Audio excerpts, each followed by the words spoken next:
What's going on, guys? It's Justin and I'm back with another video, and today we're looking at my top waiver wire pickups for week 3. Starting at the quarterback position, there's not a whole lot, but I do have 3 names. Daniel Jones was on this list last week, and he remains on this list this week as he's only owned in about 34% of sleeper leagues. He put up another 20 plus point fantasy performance against a really solid defense. I was a bit worried about the matchup, but he balled out, and he takes on a solid Titans defense next week, but it may not even matter. Michael Penix was also on this list last week, and he's still only owned in 43% of leagues. He didn't have a great performance Sunday night, but he could be an option in weeks moving forward. And again, there's not a ton of quarterbacks owned in under 60% of leagues, but I'll give you one more in Tua. He's owned in 23% of leagues, and he put up a solid fantasy game in week 2.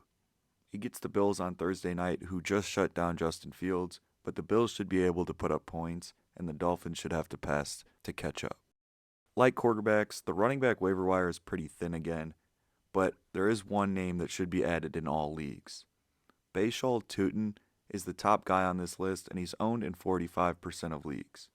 Tank Bigsby is gone, and Tutin touched the ball 10 times in week 2 and found the end zone. He could play a role in the offense, and if Etienne ever goes down, he's going to be the top option. Jerome Ford is owned in 40% of leagues, and he took back the checkdown role for Joe Flacco. Last week it was Dylan Sampson, but Ford had 5 catches on 6 targets this week. Yes, I know it's ugly, but I just want to give you an option. Blake Corum got some goal line work and found the end zone in week 2, and he seems to be the top handcuff for Kyron Williams. Jaden Blue is owned in 44% of leagues, and Javonte Williams has posted back-to-back running back 1 numbers. I am still a Javonte hater, so I think Blue could be a potential threat to taking over that work. Tyler Algier had a very solid Sunday night game, where he posted 70-plus rushing yards and found the end zone. I think I mentioned him on this list last week, and I think he will be mentioned every week moving forward as he is a big-time handcuff for one of the top running backs in the NFL. The last guy I want to mention is Kyle Monangai.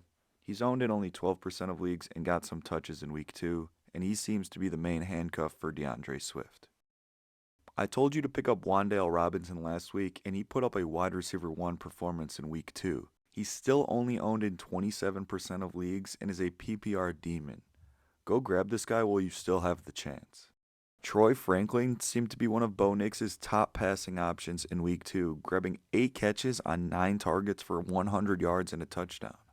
I'm not really sure where Cortland Sutton or Evan Ingram are, but Troy Franklin could be a top receiving option for Bo Nix moving forward.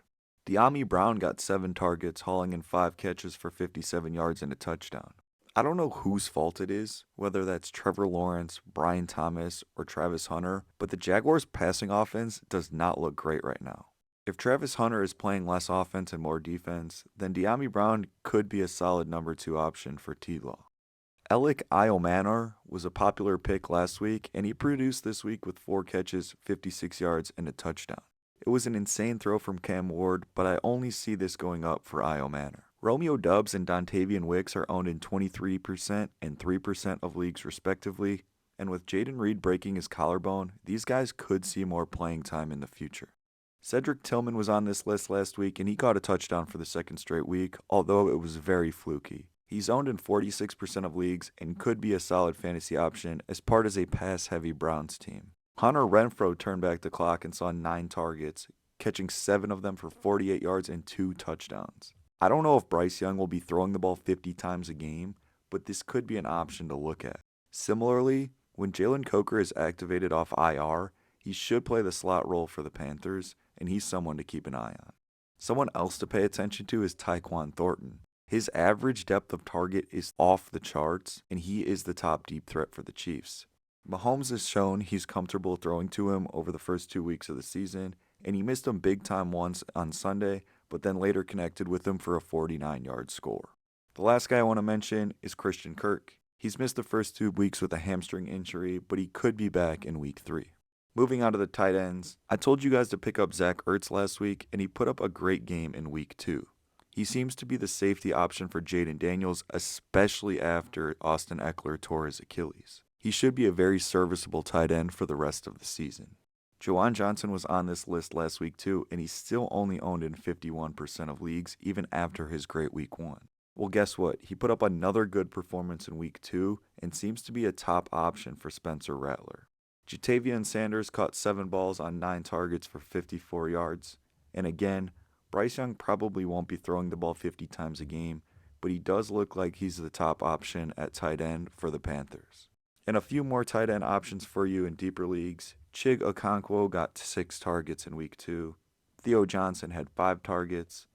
Jonnu Smith had 4 targets after 6 targets last week. And Bretton Strange had 5 targets after hauling in all 4 of his targets in week 1. Some of my favorite defenses to stream next week are the Packers versus the Browns, the Bills versus the Dolphins, the Seahawks versus the Saints, the Colts versus the Titans, the Chiefs versus the Giants on Sunday Night Football, the Falcons versus the Panthers, and the Vikings versus the Bengals without Joe Burrow. He may miss all of this season. So let me know what you guys think with your thoughts and questions in the comments. And let me know if you like this format better, or would you prefer if I had them all listed out like in my previous videos. The listing does take a bit more time to edit, so I decided to go with this for this week, but if you like the old way better, let me know.